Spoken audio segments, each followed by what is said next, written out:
Hello दोस्तों, गुटरगू अपने 2 hit season देने के बाद एक बार फिर सीजन 3 के साथ वापस आ गया है। जहां इसके पहले सीजन में हमें ट्यूशन वाला प्यार देखने को मिलता है और दूसरे सीजन में लॉन्ग डिस्टेंस रिलेशनशिप देखने को मिलती है, जिसके एंड में ऋतु इंटर्नशिप करने के लिए मुंबई चली जाती है। वहीं इस बार हमें लिव इन रिलेशनशिप देखने को मिलेगी। क्या इनकी रिलेशनशिप ठीक से चल पाएगी या नहीं, चलिए जानते हैं। अनुज एक्टर बन गया है और अपनी मम्मी के साथ मुंबई में रहता है। जॉगिंग करने के बाद वो ऋतु के घर पहुंच जाता है और उसके लिए चाय बनाने लगता है। रितु कहती है आज तुम्हारा लुक टेस्ट है, कब तक तुम फ्री हो पाओगे। अनुज बताता है शाम तक मैं फ्री हो जाऊंगा। रितु कहती है ठीक है, फिर साथ में हम डिनर करेंगे। इसके बाद वो अपने घर पर पहुंचता है। उसकी मम्मी को अभी भी लगता है कि अनुज रितु के साथ रिलेशनशिप में नहीं है। वो कहती है तुम पूरे दिन भोपाल में बेड पर पड़े रहते थे, मुंबई आने के बाद ये जॉगिंग करने का भूत कहाँ से सवार हो गया। अनुज कहता है एक्टर बन गया हूँ, इसलिए ये सब करना पड़ता है। तभी रितु उसे डिनर के लिए मैसेज करती है। फिर अनुज अपनी मम्मी से कहता है आज मेरा लुक टेस्ट है, रात को लेट आऊंगा। अगले सीन में ऋतु को ऑफिस में देखते हैं। उसका बॉस कार्तिक सभी से ऋतु को इंट्रोड्यूस करवाता है और कहता है हम लोग फिशरमैन विलेज के ऊपर डॉक्यूमेंट्री बना रहे हैं। दूसरी तरफ अनुज अपना लुक टेस्ट दे रहा होता है। मम्मी उससे कहती है ऋतु को पता है तुम फिल्म एक्टर बन गए हो। अनुज कहता है पता नहीं वो आजकल क्या कर रही है, हमारी काफी टाइम से बात भी नहीं हुई है। मम्मी कहती है अब पता चलेगा तो उसे बहुत बुरा लगेगा, सोचेगी इतना अच्छा लड़का हाथ से कैसे चला गया। थोड़ी देर बाद मम्मी कुछ लड़कियों से पूरे क्रू मेंबर में मिठाई बांटने के लिए कहती हैं। अनुज उन्हें रोकते हुए कहता है आप ये क्या कर रही हो, ये हमारे शो की डायरेक्टर हैं। फिर उन लोगों के जाते ही आकाश उससे पूछता है क्या हुआ, कोई प्रॉब्लम है क्या। अनुज कहता है मुझे तुम्हारी हेल्प चाहिए।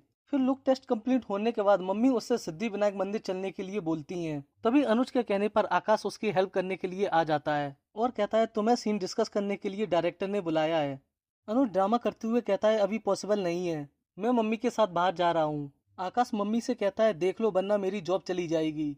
फिर मम्मी उसे छोड़कर वहां से चली जाती हैं। फिर उसी रात वो डिनर करने रितु के घर पहुंच जाता है। तभी उसके घर की छत टूटकर गिर जाती है। रितु घर के मालिक से कहती है मेरा डिपॉजिट वापस करो, मैं यहाँ नहीं रह सकती। फिर वो लोग वहां से निकल जाते हैं। रास्ते में उसकी मम्मी का फोन आता है और वो कहती हैं कितनी देर में घर वापस आ रहे हो। अनुज कहता है अभी थोड़ा टाइम और लगेगा। फिर वो लोग एक बिल्डिंग के बाहर जाकर रुकते हैं। अनुज कहता है नाइट स्टे करने के लिए तुमने कैसी जगह बुक की है। रितु बताती है मैंने तो सिर्फ रूम की फोटो देखी थी। तभी वहाँ सिक्योरिटी गार्ड आ जाता है और उन लोगों से कहता है तुमने जो कमरा बुक किया है वो मीटिंग के लिए सुबह यूज होता है और रात में आप जैसे लोगों को रुकने के लिए दे देते हैं। तभी अनुज वहाँ कुछ लोगों को शराब पीते हुए देखता है। थोड़ी देर बाद उसे बार बार मम्मी का फोन आता है। रितु कहती है बहुत देर हो गई है, अब तुम घर पर चले जाओ। फिर वो हक करते हुए कहता है दरवाजा अच्छे से बंद कर लेना और अपना ध्यान रखना।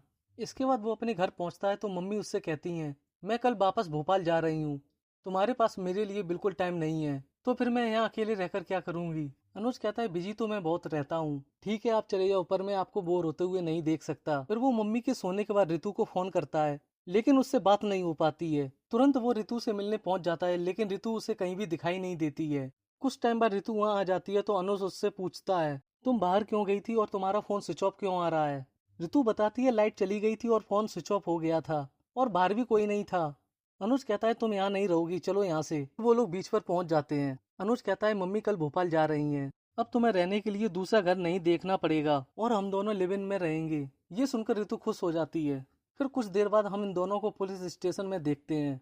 इंस्पेक्टर अनुज से कहता है जितना रोमांस करना है कर लो, तुम्हारी मम्मी को फोन कर दिया है, वो जब आएंगी तो तुम्हारी रोमांस का भूत उतार देंगी। अभी वह मम्मी आ जाती हैं और ऋतु को अनुज के साथ देखकर चौंक जाती हैं। अनुज कहता है मुझे नहीं पता था ऋतु मुंबई में है और ये जहाँ रहती है वहाँ की छत गिर गई थी। ये बात हमारी दोस्त सोनल ने बताई। मम्मी कहती हैं अगर इसे रहने में दिक्कत थी तो अपने घर पर क्यों नहीं ले आए, ऐसे अकेले कोई बीच पर जाकर बैठता है क्या। फिर वो इंस्पेक्टर से कहती हैं ये बच्चे हैं, इनसे गलती हो गई है, और उन दोनों को घर ले जाती हैं। फिर अनुज के पापा को फोन करके भोपाल वापस जाने की टिकट कैंसिल करवा देती हैं। अगली सुबह वो लोग छत पर होते हैं। तभी मम्मी अनुज को आवाज लगाते हुए वहाँ आ जाती हैं, जिन्हें देखकर ऋतु छिप जाती है। मम्मी पूछती है तुम यहाँ क्या कर रहे हो, और ऋतु भी कहीं दिखाई नहीं दे रही है। अनुज कहता है मैं यहाँ एक्सरसाइज करने आया था और ऋतु का पता नहीं है मुझे। थोड़ी देर बाद वो ऋतु के घर पर फोन करके बताती है जब तक ऋतु के लिए रहने के लिए घर नहीं मिल जाता तब तक ये यहाँ रह सकती है। फिर वो कई बार अनुज और ऋतु को एक साथ देखती हैं और कहती हैं तुम दोनों एक साथ क्या कर रहे हो। फिर उसी रात वो लोग जब डिनर कर रहे होते हैं तो वो जानबूझकर चम्मच को नीचे गिरा देती हैं और टेबल के नीचे से देखती हैं कहीं ऋतु और अनुज एक दूसरे को पैर से टच तो नहीं कर रहे हैं। फिर अगले दिन वो ऋतु के रहने के लिए घर देखने पहुंच जाती हैं। फिर अनुज का छोटा भाई विनीत मम्मी को फोन करके झूठ बोलते हुए कहता है मुझे बहुत तेज बुखार है और कमजोरी भी लग रही है, आप कुछ दिनों के लिए घर वापस आ जाओ। मम्मी कहती है ठीक है मैं कुछ करती हूँ। ब्रोकर ऋतु को बताता है इस घर का रेंट 75,000 रुपए है और 2 लाख रुपए एडवांस में डिपॉजिट करना पड़ेगा। ऋतु कहती है मैंने तो आपसे 25,000 रुपए बजट वाला घर देखने के लिए कहा था। ब्रोकर कहता है ठीक है, कल और चलकर घर देखते हैं। फिर उसी रात अनुज मम्मी से कहता है अभी थोड़ी देर पहले मेरी विनीत से बात हुई थी, उसकी तबीयत बहुत खराब है। मम्मी कहती है तुम्हारे पापा को बोल दिया है मैंने, वो थोड़े दिन की छुट्टी लेकर उसके साथ समय बिताएंगे। और अगले दिन वो लोग फिर से ब्रोकर के साथ कई सारे घर देखते हैं। तू उनसे कहती है मुझे जाना पड़ेगा, मेरा इंटरव्यू है। मम्मी कहती है कोई बात नहीं, कल देख लेंगे। तभी अनुज के कहने पर आकाश विनीत के स्कूल का प्रिंसिपल बनकर मम्मी को फोन करके कहता है आपका बेटा पिछले हफ्ते के टेस्ट में फेल हो गया है, आप स्कूल में आ जाइए। मम्मी कहती है ठीक है मैं आती हूँ। तभी उन्हें चक्कर आ जाते हैं। ऋतु ब्रोकर से कहती है कोई ढंग से घर नहीं दिखा सकते हो क्या, हम सुबह से शाम तक धूप में नहीं घूम सकते। ब्रोकर कहता है जिसके पास घर की चाबी है वो बस 10 मिनट में आ रहा है। लेकिन वो लोग वहाँ से चली जाती हैं। वो मम्मी से पूछती है आप ठीक तो है ना। मम्मी बताती है वो ठीक है और पूछती हैं तुम्हें इंटरव्यू के लिए जाना था, क्या हुआ। ऋतु कहती है आपकी तबीयत ठीक नहीं लग रही थी, मैंने उन्हें बोल दिया फैमिली इमरजेंसी है और इंटरव्यू के लिए मना कर दिया। अभी वहाँ ब्रोकर आकर बताता है चाबी मिल गई है, आप लोग फ्लैट देख सकते हो। ऋतु मना कर देती है और कहती है कल देखेंगे। फिर वो मम्मी को फ्लैट का वीडियो दिखाने लगता है। मम्मी उससे कहती है ऐसे घर में मेरी बेटी नहीं रहेगी। तभी उसे अनुज का मैसेज आता है। वो बताता है मम्मी को भोपाल भेजने का प्लान सक्सेसफुल हो गया है। इधर डायरेक्टर अनुज से कहती हैं कल तुम्हारा एक लंबा सीन है, ज्यादा टाइम नहीं मिलेगा, इसलिए घर जाकर अच्छे से आराम करना। अनुज कहता है आप टेंशन मत लो, मैं एक ही बार में पूरा सीन कर दूंगा। फिर उसी रात अनुज कहता है मैंने बोला था मैं सब कुछ संभाल लूंगा। तू कहती है क्या बचपना लगा कर रखा है, मम्मी को जाकर सब कुछ सच बता दो। अनुज कहता है तुम ऐसे क्यों बोल रही हो, तुम्हें मेरे साथ लिव इन में नहीं रहना है क्या। ऋतु कहती है ऐसे झूठ बोलकर तो बिल्कुल नहीं, अगर तुम मम्मी को सब कुछ सच नहीं बताओगे तो मैं दूसरा घर ढूंढकर शिफ्ट हो जाऊंगी। अगले सीन में अनुज को शूटिंग करते हुए देखते हैं। फिर वो घर आकर ऋतु को बताता है आज इतना इम्पोर्टेंट सीन था लेकिन तुम्हारी वजह से सारा बिगड़ गया। ऋतु पूछती है मेरी वजह से क्यों बिगड़ा। अनुज बताता है कल जो तुमने मुझे धमकी दी थी उससे मेरा दिमाग खराब हो रहा था। ऋतु कहती है मम्मी को वापस भेजने के लिए जो तुम प्लानिंग कर रहे थे उस टाइम का यूज रिहर्सल करने के लिए कर सकते थे। तो तुम्हें जरा भी अंदाजा नहीं है उस फोन के बाद मम्मी की तबीयत बिगड़ गई थी। अनुज कहता है मेरा वो इंटेंशन नहीं था, मैं तो बस उन्हें वापस भोपाल भेजना चाहता था जिससे हम दोनों एक साथ रह सकें। तभी मम्मी उन लोगों की बात सुन लेती हैं और वो अनुज से कहती हैं मैं यहाँ सिर्फ तुम्हारे लिए आई थी ताकि तुम अपने काम पर फोकस कर सको, लेकिन तुम अपने काम पर फोकस करने की बजाय मुझे यहाँ से भगाने के चक्कर में लगे हो। तभी अनुज के पापा का फोन आ जाता है और वो बताते हैं विनीत का हाथ टूट गया है। मम्मी कहती हैं आप मेरी कल की टिकट करा दो। तभी हमें पता चलता है विनीत ने हाथ टूटने का झूठा ड्रामा किया है। थोड़ी देर बाद मम्मी कहती हैं मेरी कसम खाओ मेरे भोपाल जाने के बाद तुम दोनों ऐसा वैसा कुछ भी नहीं करोगे। अनुज फिंगर क्रॉस करते हुए कसम खा लेता है और मम्मी के जाने के बाद वो लोग एक दूसरे के साथ हर मोमेंट को एंजॉय करने लगते हैं। अगले सीन में कार्तिक ऋतु को फिशरमैन यूनियन लीडर जीवन लाल के इंटरव्यू के लिए स्क्रिप्ट लिखने के लिए बोलता है और कहता है इस हफ्ते मेरी मैरिज एनिवर्सरी है, तुम्हें पार्टी में जरूर आना है। उसी रात वो लोग घर पर मूवी देखने का प्लान बनाते हैं। तभी उसे कार्तिक का फोन आ जाता है। ऋतु अनुज से कहती है बहुत इंपॉर्टेंट कॉल है, मैं बस 10 मिनट में आती हूँ। अनुज काफी देर तक उसका इंतजार करता रहता है।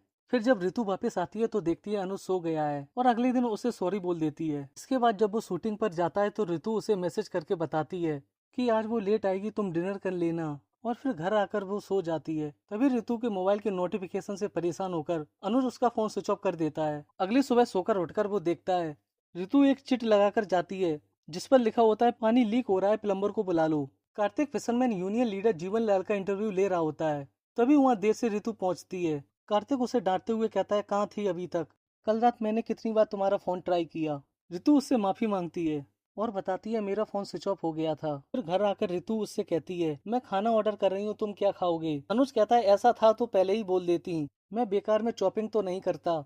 ये सुनने के बाद ऋतु खाना बनाने चली जाती है और खाना बनाते हुए सारा नमक उसमें गिर जाता है। तभी अनुज आकर कहता है छोड़ो मैं ऑर्डर कर देता हूँ। ऋतु गुस्से में कहती है छोड़ो मैं बना रही हूँ। अनुज कहता है मुझसे चिल्लाकर बात मत करना।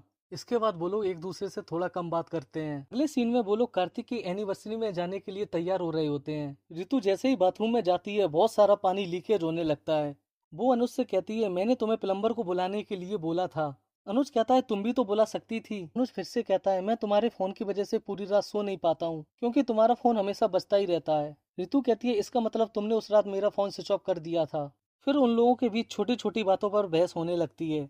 फिर वो ऋतु से कहता है मेरे फोन से वॉचमैन को फोन करके पानी की सप्लाई को बंद करवा दो। थोड़ी देर बाद जब पानी बंद हो जाता है तो वो दोनों एक दूसरे को सॉरी बोल देते हैं। अगले सीन में अनुज और ऋतु इंटीमेट हो जाते हैं। कुछ टाइम बाद वो अमित को वीडियो कॉल करके ऋतु के साथ इंटीमेट वाली बात बता देता है और कहता है मुझे लगता है मैंने ऋतु को डिसपॉइंट कर दिया है। अमित पूछता है ऐसा क्या हुआ। अनुज कहता है मैं रेस में फर्स्ट आ गया, अब क्या करूं।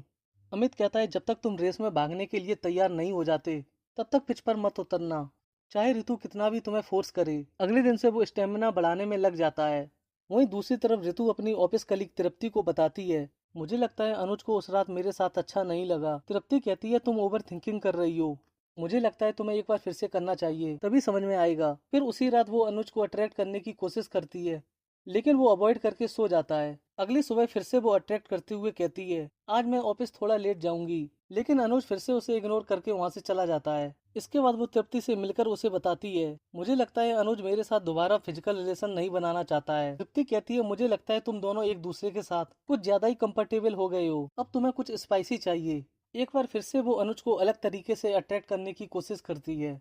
अनुज उससे कहता है तुम्हें रेसेस हो गए हैं। ऋतु गुस्से में कहती है सुबह से शाम धूप में काम करती हूँ, अगर रेसेस हो गए तो तुम्हें कोई प्रॉब्लम है क्या। फिर वो नाराज होकर बाथरूम में रोने चली जाती है। अगले दिन वो ऋतु को घुमाने ले जाता है और बताता है मेरी शूटिंग 2 दिन पोस्टपोन्ड हो गई है तो हम लोग घर पर कुछ प्लान करते हैं। ऋतु कहती है बाहर चलते हैं, घर पर रहकर क्या ही करेंगे। फिर उसी रात वो लोग डिनर के लिए बाहर जाते हैं। फिर डांस करते हुए ऋतु उससे कहती है मुझे लगता है मैं तुम्हें अट्रैक्ट नहीं कर पा रही हूँ। अनुज कहता है तुम ऐसा क्यों सोच रही हो। ऋतु बताती है उस रात के बाद तुमने कुछ इनिशिएट ही नहीं किया और जब मैंने कोशिश की तो तुम मुझे अवॉइड करने लगे। अनुज कहता है मैं रेस में फर्स्ट आ गया इसलिए अवॉइड कर रहा था। ऋतु हंसते हुए कहती है मैंने तो इस बारे में कभी सोचा ही नहीं था। अगले सीन में अनुज की मम्मी उसे फोन पर बर्थडे विश करती हैं। तभी ऋतु के कहने पर अनुज के सभी दोस्त उसको सरप्राइज बर्थडे विश करने आ जाते हैं। थोड़ी देर बाद सोनल उससे पूछती है तुम्हारे पास पैड है। तभी ऋतु देखती है उसके पीरियड 10 दिन लेट हो गए हैं। फिर वो सभी मुंबई दर्शन करने के लिए निकल जाते हैं। घर लौटकर अनुज उससे कहता है ये मेरी लाइफ का सबसे बेस्ट बर्थडे था। ऋतु कहती है मुझे तुम्हें एक बात बतानी है। अनुज कहता है मुझे भी कुछ बताना है। वो बताता है प्रोडक्शन हाउस से मुझे एक फोन आया था, वो अपनी फिल्म के लिए मुझे ऑडिशन के लिए बुला रहे हैं। फिर वो ऋतु से बात पूछता है लेकिन ऋतु बात को घुमा देती है। अगले दिन वो प्रेगनेंसी किट लाकर चेक करती है और फिर ऑफिस चली जाती है। थोड़ी देर बाद वो कचरा फेंकने जाता है और सभी को वहाँ बुला लाता है। अनुज कहता है अगर ऋतु को कोविड हुआ तो मुझे बताना चाहिए था। अमित कहता है ये कोविड किट नहीं है, मुबारक हो तुम बाप बनने वाले हो। वहीं दूसरी तरफ तृप्ति उससे कहती है मैं एक डॉक्टर को जानती हूँ, तुम उससे जाकर मिल लेना। इधर अनुज कहता है ऋतु प्रेग्नेंट है, उसने मुझे क्यों नहीं बताया। सोनल कहती है तेरी हरकतें ही बच्चे वाली हैं, उसको लगा होगा ये न्यूज सुनकर तू पता नहीं कैसे रिएक्ट करेगा। आदि कहता है ऋतु को दिखा दो, तुम ये जिम्मेदारी उठाने के लिए तैयार हो। तभी वह ऋतु आ जाती है और अनुज उसकी केयर करने लगता है और अगली सुबह वो ऋतु को बेड पर ही नाश्ता दे देता है और फिर ऑफिस के लिए उसे लंच भी पैक करके दे देता है। उसके जाने के बाद अमित उसे प्रेगनेंसी किट देते हुए कहता है इसे संभाल कर रखना, ये पहले प्यार की निशानी है। अगले सीन में सोनल सभी को बताती है मैंने ऋतु को बात करते हुए सुना, वो किसी डॉक्टर के पास जा रही है। अनुज कहता है उसने मुझे इस बारे में नहीं बताया। उमेर कहता है तो क्या हुआ, गई होगी चेकअप कराने। इसके बाद वो लोग बैंड बाजा लेकर हॉस्पिटल पहुंच जाते हैं और अनुज उसे शादी के लिए प्रपोज कर देता है। वो ऋतु से कहता है तुम्हें क्या लगा ये खबर सुनकर मैं घबरा जाऊंगा, पर ऐसा बिल्कुल नहीं है। जैसे मैं तुम्हारा ध्यान रखता हूँ वैसे ही अपने बच्चे का भी रखूंगा। ऋतु कहती है मैं प्रेग्नेंट नहीं हूँ। अनुज कहता है मैंने किट देखी थी, वो पॉजिटिव बता रही थी। डॉक्टर कहती है कई बार थोड़ा टाइम बीतने के बाद किट अपने आप पॉजिटिव हो जाती है, शायद तुमने थोड़ा लेट देखा होगा। अनुज पूछता है अगर तुम प्रेग्नेंट नहीं हो तो यहाँ क्या करने आई हो। ऋतु बताती है मेरे पीरियड डिले हो गए थे इसलिए चेकअप कराने आई थी। पहले मैंने सोचा तुम्हें बता दूं, पर तुम्हारा इम्पोर्टेंट ऑडिशन था इसलिए मैं तुम्हें स्ट्रेस नहीं देना चाहती थी। अनुज कहता है कितना सोचती हो तुम मेरे बारे में। फिर वो ऑडिशन देने के लिए चला जाता है। अगले सीन में वो लोग ट्रिप पर जाते हैं। उनके ग्रुप में एक तान्या नाम की लड़की होती है जो उमेर से फोटो क्लिक करने के लिए कहती है। उमेर उसकी तरफ अट्रैक्ट हो जाता है। वहीं ग्रुप को लीड करने वाले गिरीश और सृष्टि उन्हें बताते हैं हम लोग पहले एक दूसरे से बहुत प्यार करते थे पर अपने अपने फ्यूचर के लिए अलग होना पड़ा, लेकिन हम लोग अभी भी अच्छे दोस्त हैं। ये सुनते ही अनुज कुछ सोचने लगता है। कुछ टाइम बाद अमित चक्कर खाकर गिर जाता है। तभी तान्या ग्लूकोज देने आ जाती है। उमेर उसे थैंक यू बोलता है। आदि कहता है बेटा थोड़ा आराम से। उमेर कहता है तुम मुझसे जल क्यों रहे हो, तुमसे सोनल नहीं पट रही है, उसमें मैं क्या कर सकता हूँ। आदि कहता है मैं सोनल को पटा भी नहीं रहा हूँ, अब मैं समझ चुका हूँ सोनल को अनुज और ऋतु जैसी लव स्टोरी चाहिए। सोनल कहती है मुझे उनके जैसी नहीं बल्कि अपनी लव स्टोरी चाहिए। ऋतु चिड़ियों की फोटो खींच रही होती है। अनुज उससे जल्दी चलने के लिए बोलता है। रितु कहती है इसी वजह से मुझे सोलो ट्रिप पसंद है, अपनी कंपनी को तो एंजॉय कर सकती हूँ। अनुज कहता है मैं भी सोच रहा हूँ सोलो ट्रिप कर लूँ, वरना शादी के बाद हम दोनों ये कहाँ ही कर पाएंगे। रितु कहती है तुम तो शादी तक पहुंच गए, अभी हमारी एज ये सब डिस्कस करने की नहीं है, बल्कि कैरियर पर फोकस करने की है। फिर कुछ टाइम बाद वो लोग टेंट लगाते हैं। अनुज कहता है मुझे नहीं लगता तुम सही रोड लगा रही हो। रितु कहती है मैं बिल्कुल सही कर रही हूँ। अनुज कहता है इसके प्लान के हिसाब से तुम गलत कर रही हो। इसी बात पर उनमें झगड़ा होने लगता है और अनुज जंगल की तरफ चला जाता है। रितु भी उसको ढूंढते हुए उसके पीछे चली जाती है। रितु कहती है छोटी सी कन्वर्सेशन में तुम मुझे छोड़कर चले जाओगे क्या। अचानक बहुत सारे जुगनू वहाँ आ जाते हैं। अनुज कहता है वाकई में सब कुछ प्लान के हिसाब से नहीं होता है, और फिर वो लोग एक दूसरे के गले लग जाते हैं। अगले दिन वो लोग जब घर पर पहुंचते हैं तो वहाँ अनुज की फैमिली ऑलरेडी होती है। अनुज के पापा को उसकी प्रेगनेंसी किट मिल जाती है और ये सीरीज यहीं खत्म हो जाती है। तो दोस्तों सीरीज के एंड में हमें गुटुरगू के सीजन 4 की भी अनाउंसिंग मिल गई है। तो आपको ये सीरीज कैसी लगी कमेंट बॉक्स में जरूर बताएं। तब तक के लिए वीडियो को लाइक करें और आने वाली नई नई मूवी वेब सीरीज का एक्सप्लेनेशन देखने के लिए हमारे चैनल को सब्सक्राइब करना बिल्कुल ना भूलें।